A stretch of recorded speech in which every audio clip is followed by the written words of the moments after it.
আমরা অন্তর্বর্তী সরকারের প্রতি আহ্বান জানাই, অবিলম্বে এই সমস্ত অপতৎপরতা যারা চালাচ্ছে, যে সমস্ত গোষ্ঠী চালাচ্ছে, তাদেরকে চিহ্নিত করতে হবে।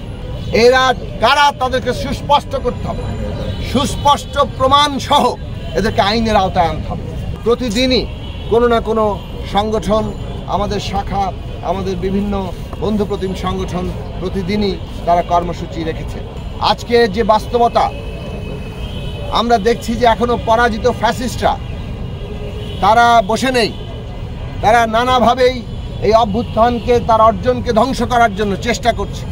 মানুষের মধ্যে ভয়, ভীতি, আতঙ্ক, ত্রাস সৃষ্টি করে তারা একটা অস্থিতিশীল পরিবেশ তৈরি করার চেষ্টা করছে। আপনারা জানেন, গতকাল রাত 8:30টার দিকে গণসংহতি আন্দোলন কার্যালয়ের সামনে 3টি ককটেল বিস্ফোরণ করা হয়েছে। এই ককটেল বিস্ফোরণের মধ্য দিয়ে এর আগে আমরা দেখেছি এনসিপি, জাতীয় নাগরিক পার্টির যে অফিস, তার কার্যালয়ের সামনেও ককটেল বিস্ফোরণ করা হয়েছে। এইভাবে তারা জুলাই মাসব্যাপী হয়তো এই ধরনের আতঙ্ক এবং ত্রাস সৃষ্টির উদ্যোগ নিয়েছে। এই সমস্ত অপতৎপরতা, এই ভয়ঙ্কর তৎপরতা দিয়ে তারা মনে করছে মানুষকে তারা ভীত সন্ত্রস্ত করতে পারবে।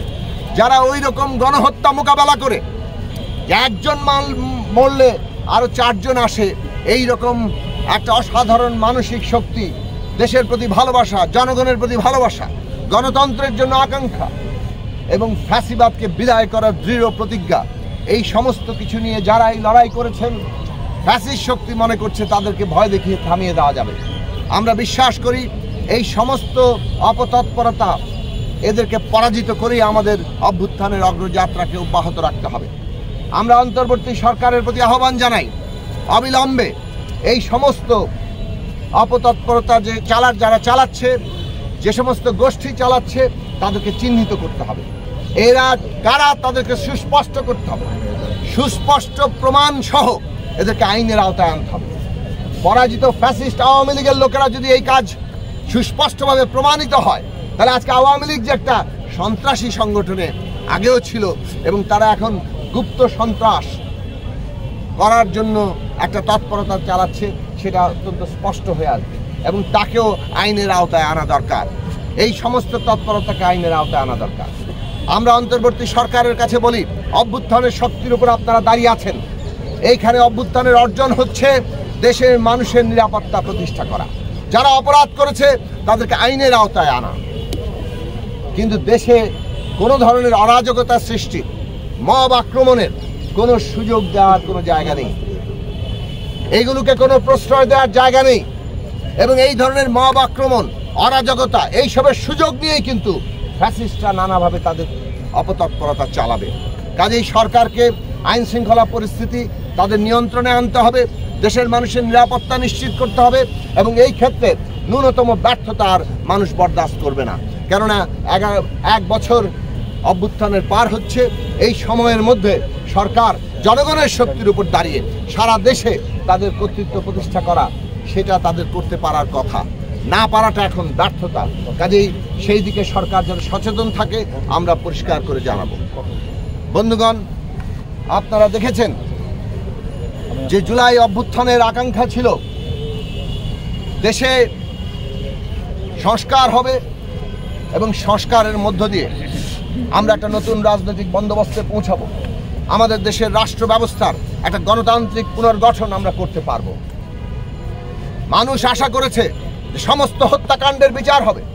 জুলাই আগস্টের সমস্ত হত্যাকাণ্ড তো বটেই, তার পূর্বে 15 বছর ধরে যে গুম, খুন, অত্যাচার কিংবা বাংলাদেশের সকল ধরনের হত্যাকাণ্ড, সব কিছুর বিচার হবে। ন্যায় বিচার হচ্ছে রাষ্ট্রের ভিত্তি। কাজে সেই ন্যায় বিচারের উপর রাষ্ট্র দাঁড়িয়ে থাকতে পারবে, সেই চেষ্টা হবে। আমরা দেখছি ন্যায় বিচারের তৎপরতা শুরু হয়েছে, কিন্তু এই বিচারকে আরও ত্বরান্বিত করা, আরও বেশি জোরদার করা, এইটা জনগণের দাবি। সংস্কার আমাদের করতেই হবে এবং সংস্কার মানে কি? ক্ষমতার এমন ভারসাম্য তৈরি করা যাতে ক্ষমতা ব্যবস্থা নতুন একটা জায়গায় দাঁড়ায় এবং জনগণের কাছে যারা জনপ্রতিনিধি, যারা সরকার, তারা জবাবদিহি করতে বাধ্য হয়। এই সংস্কারের ঐক্যের জায়গার উপর দাঁড়িয়েই আমরা আগামী নির্বাচন মোকাবেলা করব।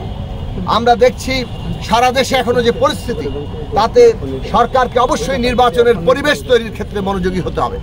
এবং নির্বাচনের পরিবেশ তৈরি করে একটা সুষ্ঠু, গ্রহণযোগ্য এবং অবাধ নির্বাচন আয়োজন করতে হবে। সেই নির্বাচনের দিকে মধ্য দিয়ে বাংলাদেশ একটা গণতান্ত্রিক উত্তরণে যাবে, এইটা আমরা আশা করি। জুলাইয়ের সকল শহীদের যে আত্মাহুতি, তাদের যে আত্মত্যাগ, সেই আত্মত্যাগ আমরা যদি ন্যূনতম স্মরণে রাখি, তাহলে আমাদের সেই অঙ্গীকার কোনোভাবে যাতে চলতে না পারে, তার জন্য আমাদের দেশের সমস্ত মানুষকে ঐক্যবদ্ধ থাকতে হবে। গণসংহতি আন্দোলনের সকল পর্যায়ের নেতাকর্মীর প্রতি আমরা আহ্বান জানাই, জুলাইয়ের আত্মত্যাগের উপর দাঁড়িয়ে 1971 সালের মুক্তি সংগ্রাম থেকে শুরু করে আমাদের দেশের গণতন্ত্র প্রতিষ্ঠার জন্য সকল আত্মত্যাগকে ধারণ করে বাংলাদেশের গণতান্ত্রিক রূপান্তরের জন্য আমাদেরকে আমাদের সর্বোচ্চ ত্যাগ এবং বলিষ্ঠ সংগ্রাম করতে হবে।